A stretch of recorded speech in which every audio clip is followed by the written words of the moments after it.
Hello class, welcome back बच्चों। लो प्यारे बच्चों, स्टार्ट कर रहे हैं नया लेक्चर।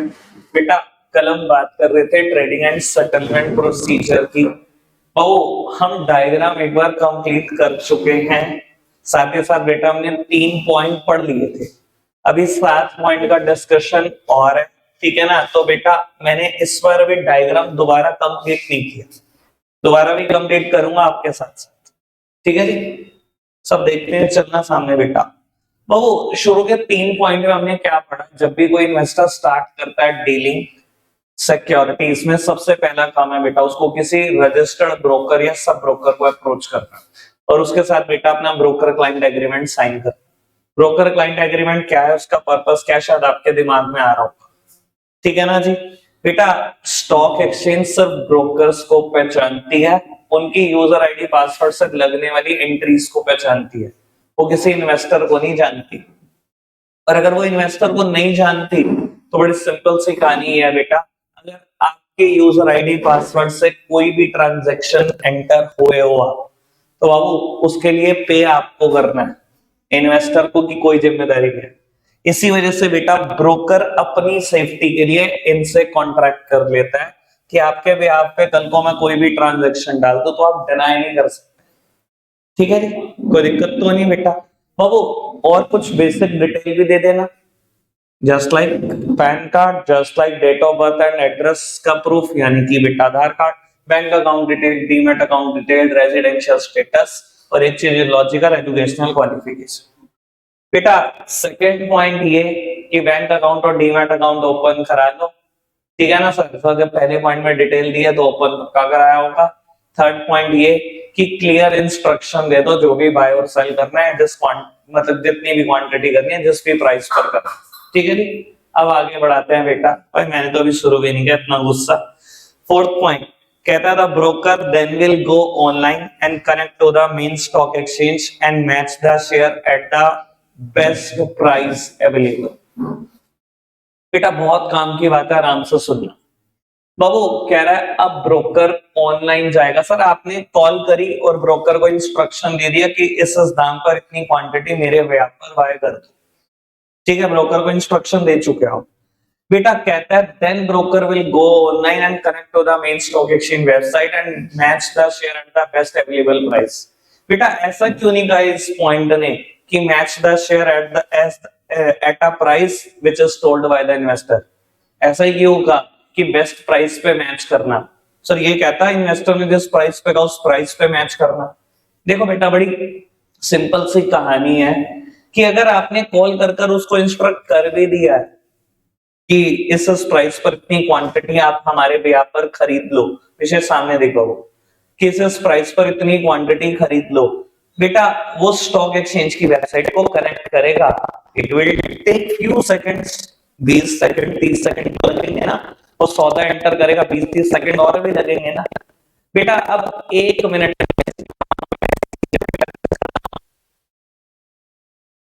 इतनी बार फ्लक्चुएट कर जाता है, तो बेटा ऐसा कोई जरूरी नहीं है कि आपने जो प्राइस कह दिया वो पत्थर की लकीर होगी, उस पर आपको शेयर मिल ही जाएगा।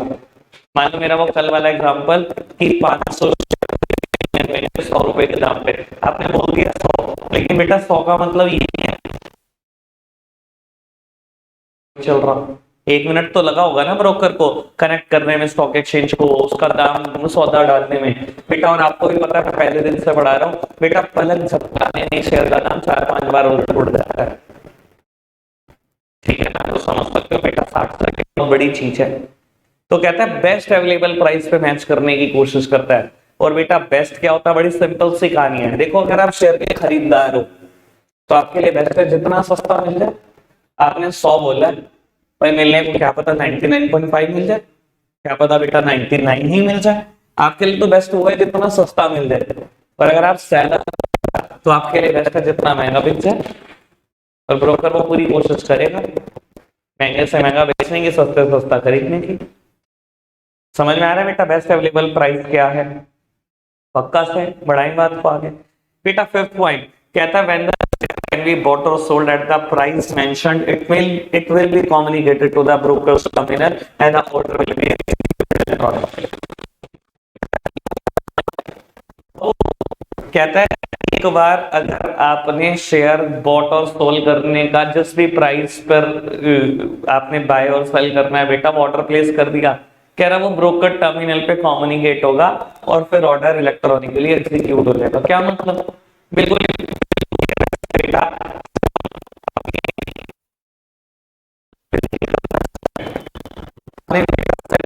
आइटम्स और बटन पे क्लिक करा तो बेटा पूछता है are you sure you want to delete 10 items. Sir share की कहानी भी बिल्कुल सिमिलर है, ठीक है ना जी बेटा। अगर आपने प्राइस डाल दिया, क्वांटिटी डाल दी, बाय करने का बटन भी दबा लिया, वो एक बार जरूर पूछेगा are you sure you want to buy this much of quantity of this share at this price. अगर आपने बेटा ओके कर दिया, अब ऑर्डर इलेक्ट्रॉनिकली एग्जीक्यूट हो गया। समझ में आ रही है बेटा बात? 5 पॉइंट हो गए, बढ़ाएं बात को आगे। कहता है after the trade has been executed within 24 hours broker issue a contract note. This contract note contain the detail of number of share bought और sold, the price, the date and time of deal and the brokerage. क्या एक बार सौदा enter हो गया, कल भी समझाया था क्या करा, आपके व्यापार पर 500 शेयर यूनियन बैंक के 100 रुपए के दाम पर खरीद लिए, ठीक है ना। ये क्या क्या लिखकर बताता है कि किस कंपनी के शेयर खरीदे, किस दाम पर खरीदे, कितनी क्वांटिटी खरीदे, date and time of transaction and the brokerage charge.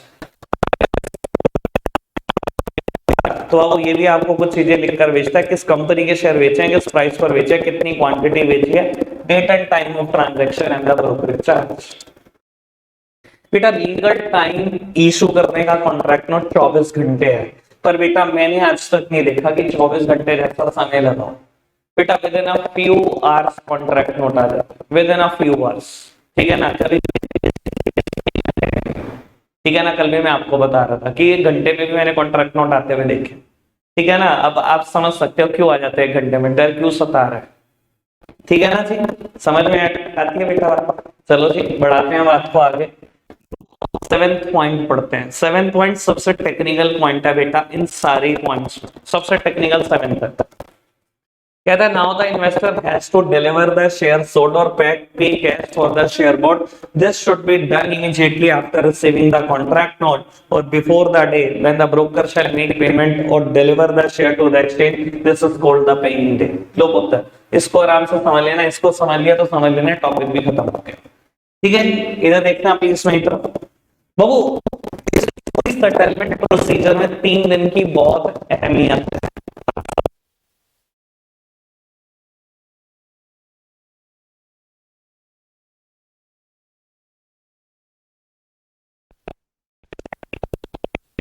Out day या रोलिंग सेटलमेंट साइकिल। बेटा what happened on the T day.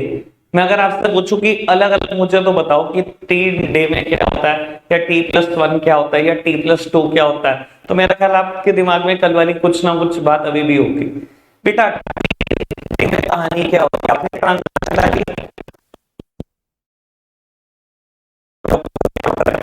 क्या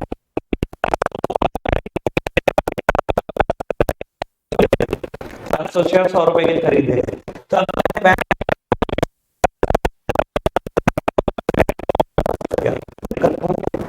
समझ में आ गया बेटा? बाबू ये इन्वेस्टर क्या करेगा, इसके ब्याह पर बेटा 500 शेयर बिके हैं, तो इसने बेटा 500 शेयर अपने डीमैट अकाउंट से माइनस कर दिए और ब्रोकर के डीमैट अकाउंट में प्लस कर दिए। सर यही होता है ना टी डे पर, इन्वेस्टर के हाथ में कुछ नहीं बचता, सब कुछ ब्रोकर के हाथ में होता है। अगर आपको T+1 याद है तो मेरा ख्याल बेटा ये जंग मेरी और आसान होगी। बेटा T+1 डे पे क्या होता है, मैं अभी लिखूंगा नहीं बस बोल रहा हूं। बेटा T+1 डे पे क्या होता है, स्टॉक एक्सचेंज कहती है हाँ भाई तेरी यूजर आईडी से ट्रांजैक्शन डली थी, फटाफट देके जा 50,000। तो बेटा ये यहाँ से 50,000 माइनस करेगा, यहाँ पहुंच जाएंगे। इसको कहेगा कि तेरी यूजर आईडी से ट्रांजैक्शन डली थी, तो ये 500 शेयर माइनस करेगा, इसके डीमैट अकाउंट में प्लस कर देगा। यानी कि T+1 डे पे क्या होता है बेटा, broker stands in a neutral position, उसके पास भी कुछ नहीं बचता। इसके बाद 50,000 आए थे, 50,000 माइनस हो गए, उसके पास 500 शेयर आए थे, उसके पास भी 500 शेयर माइनस हो गए। सब कुछ कॉस्ट किसके पास जाएगा बेटा, स्टॉक एक्सचेंज के पास पहुंचेगा। यही होगा ना, कुछ याद है तो ठीक है ना जी। तो मैंने अभी तक सिर्फ टी डे बनाया बेटा, टी प्लस वन डे नहीं बनाया।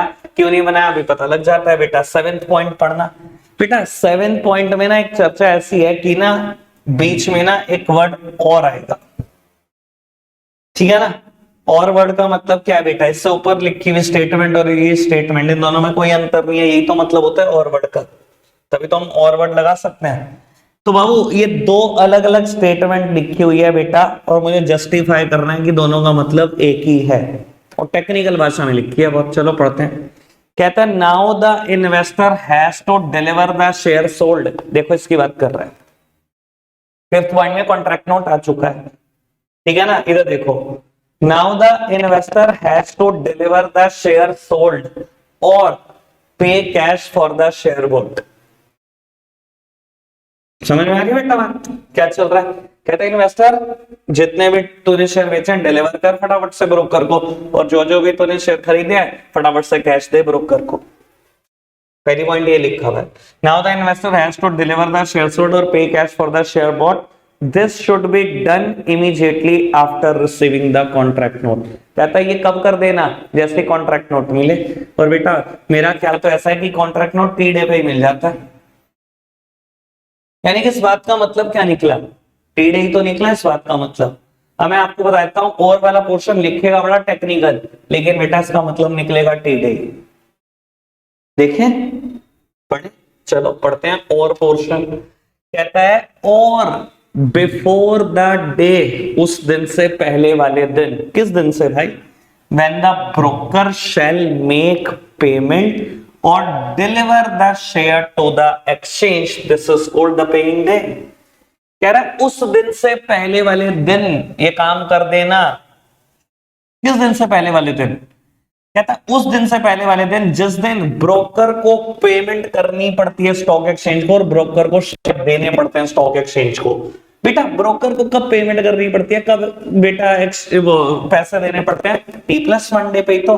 कहता है बिफोर दैट डे, यानी कि टी प्लस वन डे से पहले वाले दिन। यानी कि अगेन इस बात का मतलब क्या निकला बेटा, टी डे।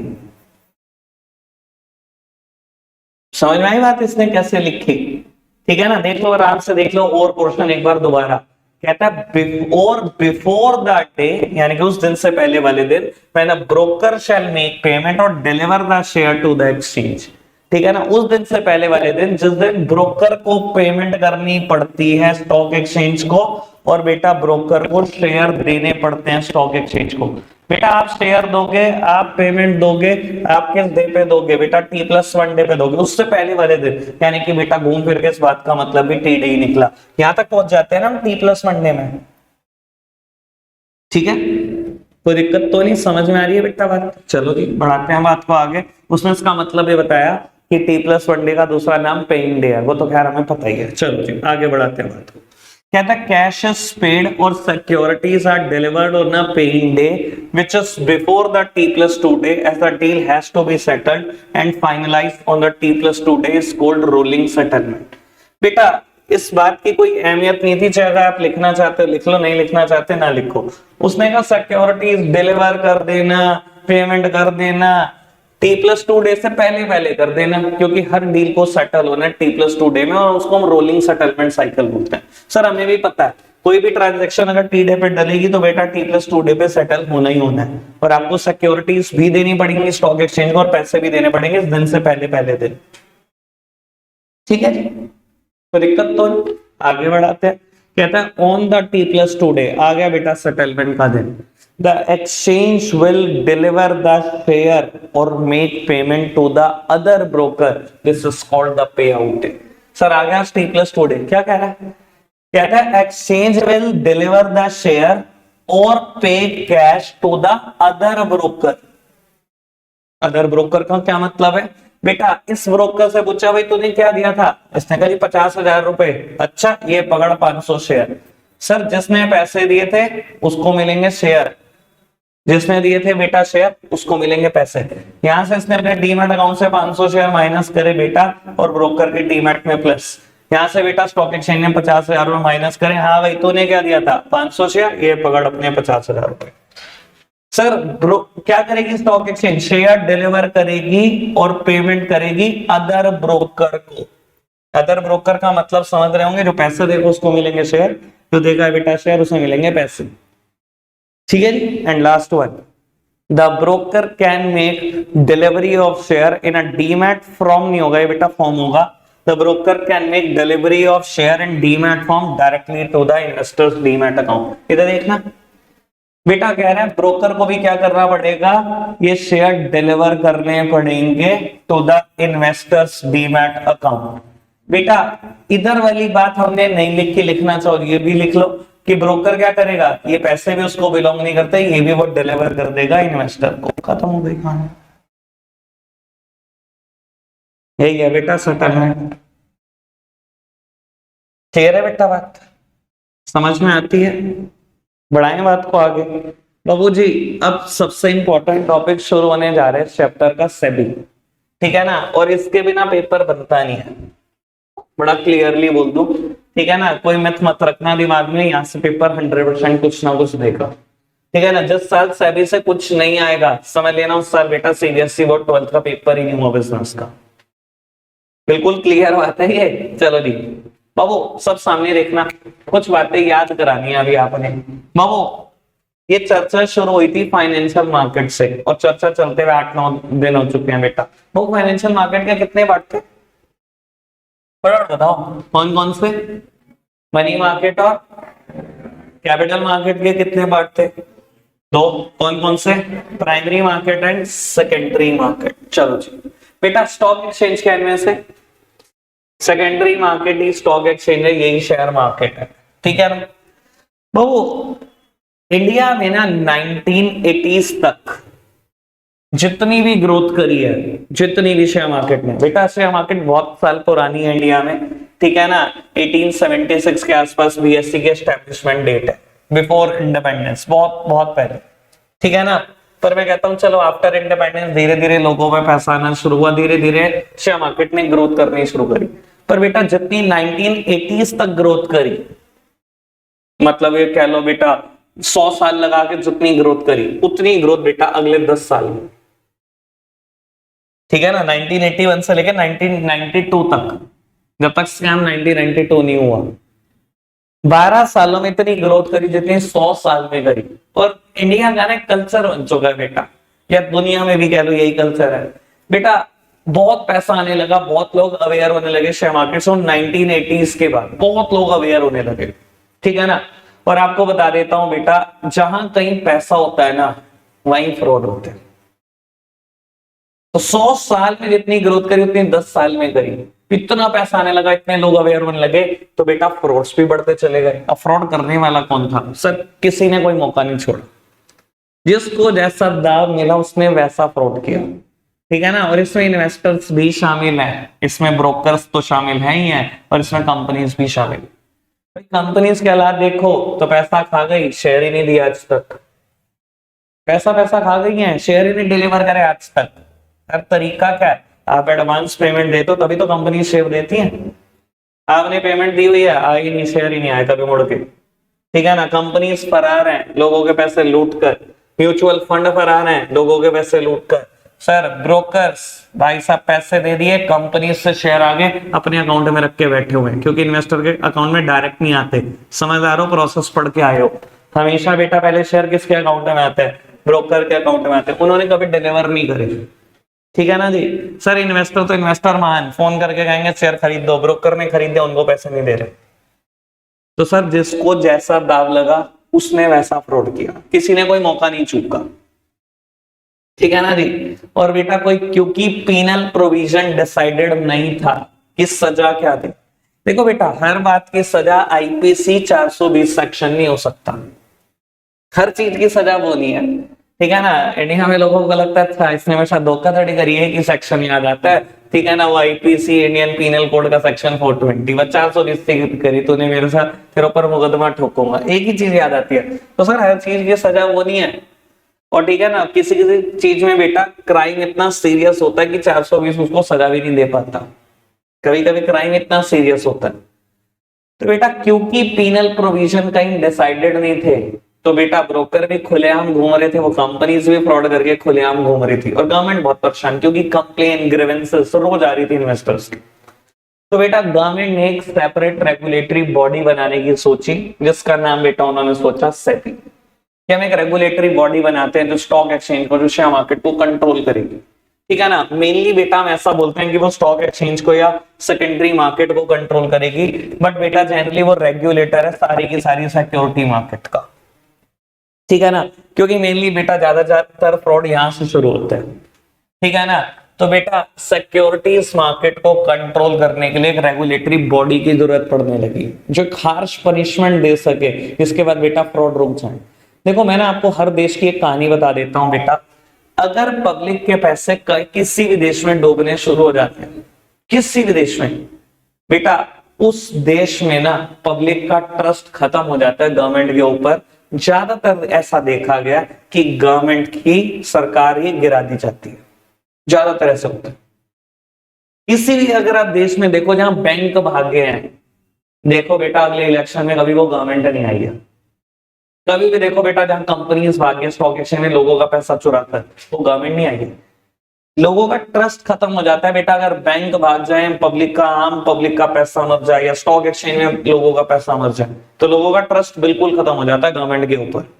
तो बेटा गवर्नमेंट नहीं चाहती थी कि हमारे ट्रस्ट लोगों से खत्म हो, तो गवर्नमेंट ने बेटा एक सेपरेट रेगुलेटरी बॉडी बनाई, जिसका नाम रखा सेबी। बेटा SEBI is one of the most harsh act of India.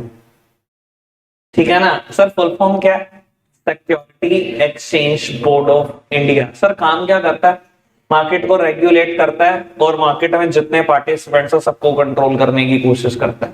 Sir किसी ने भी कोई गलती करी, कोई क्राइम करने की कोशिश करी, सर बहुत खतरनाक पनिशमेंट है। जहां बेटा पनिशमेंट मिनिमम 1 CR से स्टार्ट होती है and maximum goes up to life time imprisonment. Sir 1 crore minimum punishment, और ज्यादा से ज्यादा बेटा जिंदगी भर की जेल भी सहनी पड़ सकती है। इतनी खतरनाक चीज है बेटा सेबी। ठीक है ना, तो बेटा इसके बाद हाँ ये नहीं कह सकते कि क्राइम जीरो हो गया स्टॉक एक्सचेंज का। सर क्राइम हुए इसके बाद, लेकिन बेटा प्रॉपर पेनाल्टी, प्रॉपर मतलब क्राइम की सजा मिल रही है, जिसकी वजह से बेटा लोग डरते हैं। बेटा कंपनी थी सत्यम, मैंने आपके साथ शायद कभी डिस्कशन किया है कि नहीं किया मुझे पता नहीं। एक कंपनी होती थी 2005-6 में सत्यम, उसने एक फ्रॉड किया था, जिसमें बेटा उसका चार्टर्ड अकाउंटेंट भी शामिल था।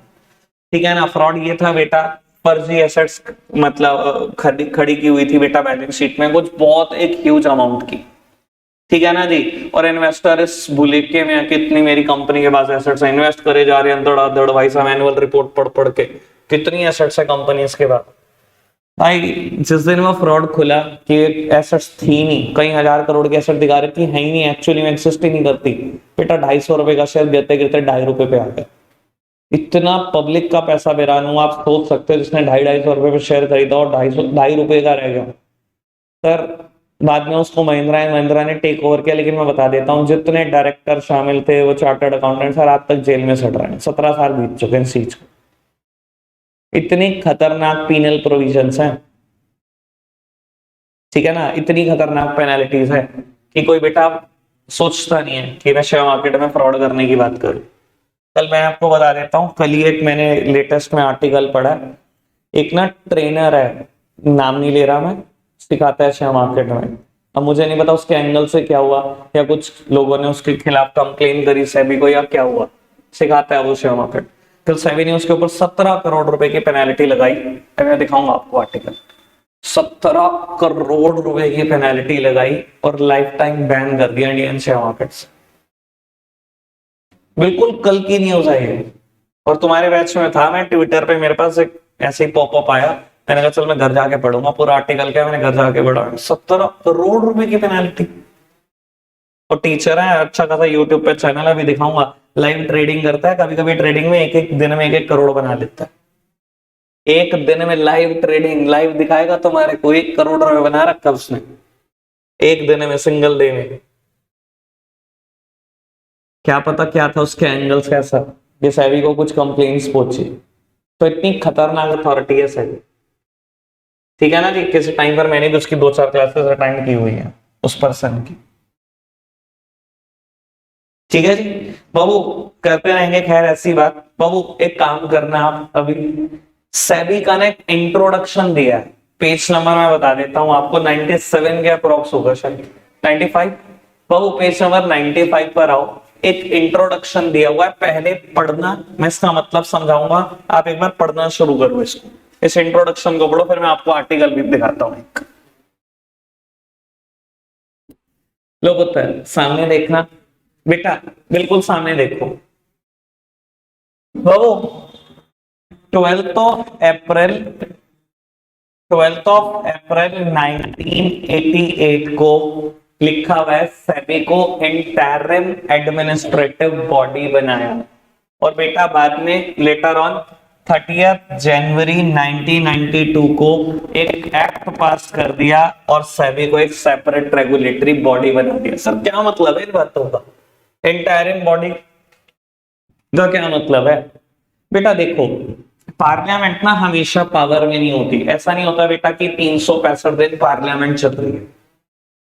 पार्लियामेंट ऑपरेट्स इन सेशंस, ठीक है ना बेटा, ज्यादातर देखोगे तो पार्लियामेंट के ना बेटा 170-180 सेशन होते हैं 365 दिन में से, इतना ही दिन पार्लियामेंट काम करती है। बाकी टाइम बेटा एमपीस और एमएलएस को यही कहा जाता है कि अपने लोकल एरिया का विकास तो करो। अगर सारा दिन पार्लियामेंट में बैठे रहेंगे बेटा तो वहां डेवलपमेंट कैसे होगी? हो ही नहीं सकती। आपको वो भी तो समझना है, देखना है।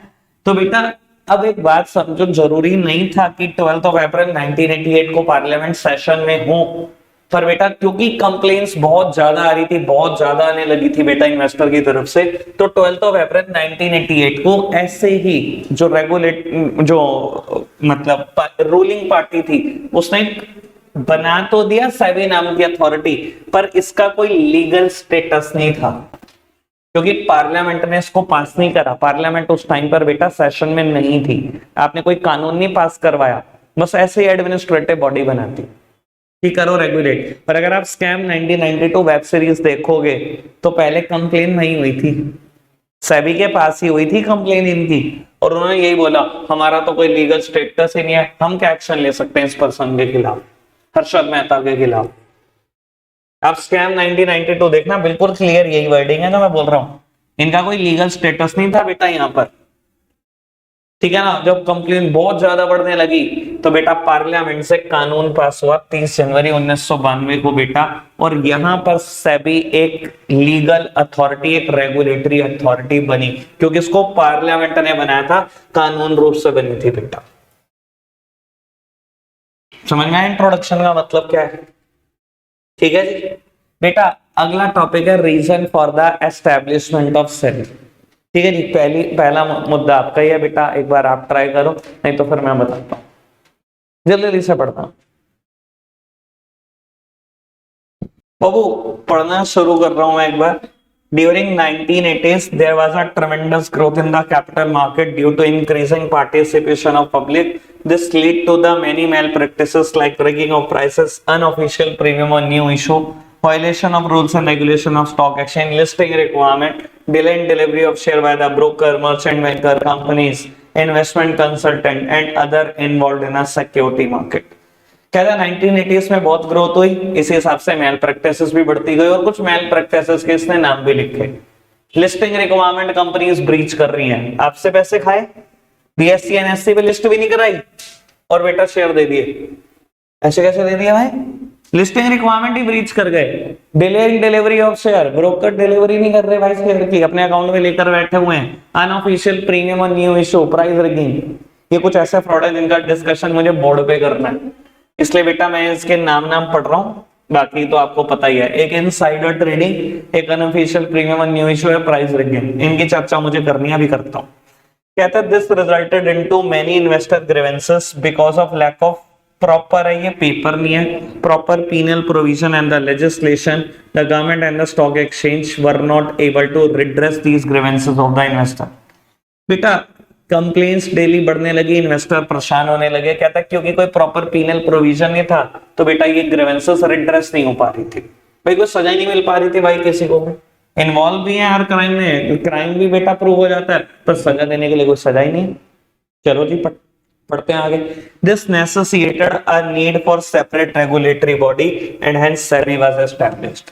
बेटा इस वजह से सेबी को बनाया गया। अब वो फ्रॉड क्या क्या है बेटा, इसकी चर्चा मैं कल करूंगा, जो मेन फ्रॉड हो रहे थे मार्केट में। ठीक है जी, आज के लिए रखते इतना ही है प्यारे बच्चों, बाय बाय।